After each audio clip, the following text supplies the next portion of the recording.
Hello, little lantern. Tonight we'll travel to the warm lands of Ghana in West Africa, where tall trees sway in the evening breeze and stories drift through villages like fireflies in the dark. There we'll meet Anansi, a clever little spider who loved stories more than anything else in the world. So snuggle beneath your blanket, close your eyes, and let your imagination wander. Good night, little one. Long ago, before people told stories around evening fires, before parents shared tales with their children, and before songs carried wisdom from one generation to another, all the stories in the world belonged to the sky. The sky was ruled by the great sky god, Nyame. For above the earth, beyond the clouds and the stars, Nyame kept every story safely stored away. There were stories about brave lions, stories about clever rabbits, stories about kindness, about courage, about hope. And because all the stories belonged to him, no one else could tell them. Down on earth, people worked in their fields and gathered around their fires at night, but their evenings felt a little bit empty. Without stories, the nights seemed longer. Lessons were harder to remember. Laughter came less often. Now among all the creatures on earth lived Anansi. Anansi was small, very small, just a spider. But he had a curious heart. And one evening, while gazing at the stars, he wondered, why should stories stay hidden in the sky? The more he thought about it, the more he believed stories belonged with everyone. So he decided to visit Nyame himself. The journey was not easy. Anansi climbed hills, he crossed rivers, he wandered through forests filled with singing birds. Day after day he traveled. Night after night he rested beneath the moon. At last, he reached the place where earth meets sky. There sat Nyame upon his great throne of clouds. The sky god looked down and raised an eyebrow. Who comes before me? It is I, Anansi, said the little spider.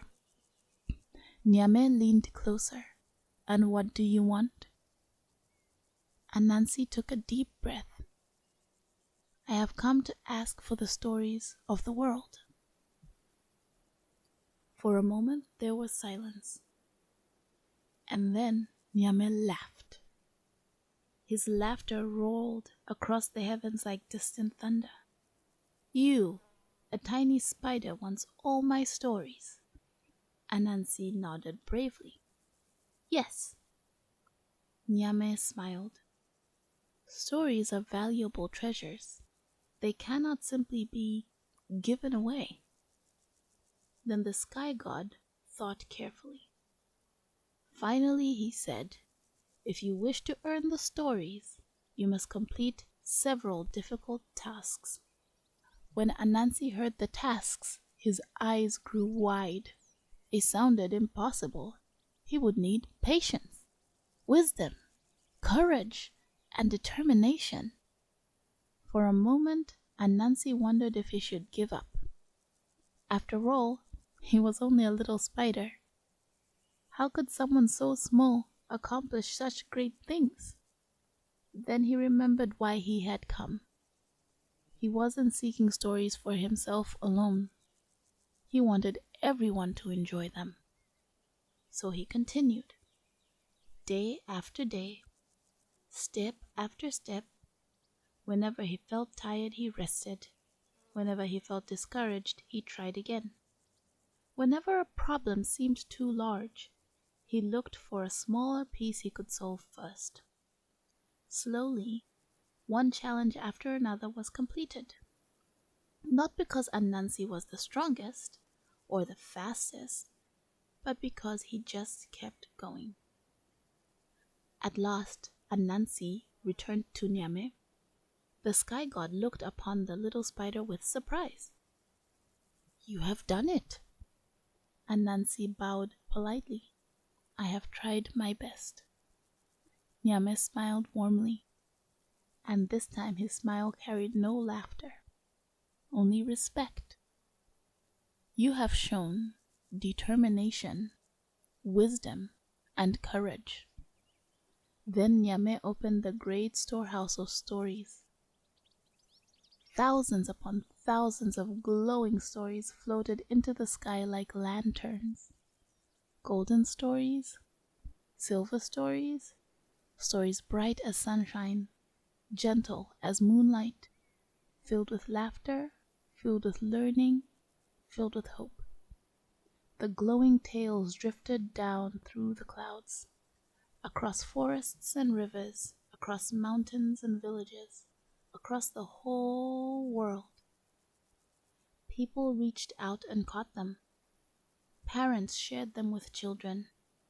Grandparents passed them down to families.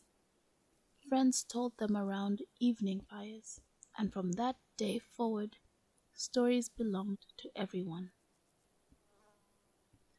As the years passed, people remembered what Anansi had done. They remembered that even someone small can make a great difference.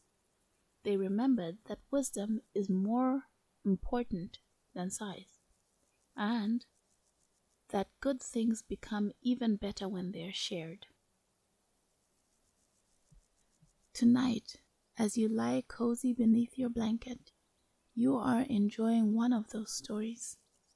A story that traveled from generation to generation, from storyteller to storyteller, across oceans and years, until it found its way to you. And perhaps that is the most wonderful thing about stories. They remind us that even when we are far apart, we can still share the same dreams, the same lessons, and the same hope. Now the stars are shining softly overhead. The moon is keeping watch, and the world is growing quiet. May your sleep be peaceful. May your dreams be gentle, and may your heart be filled with wonder. Good night, little one, and I'll see you in the next story.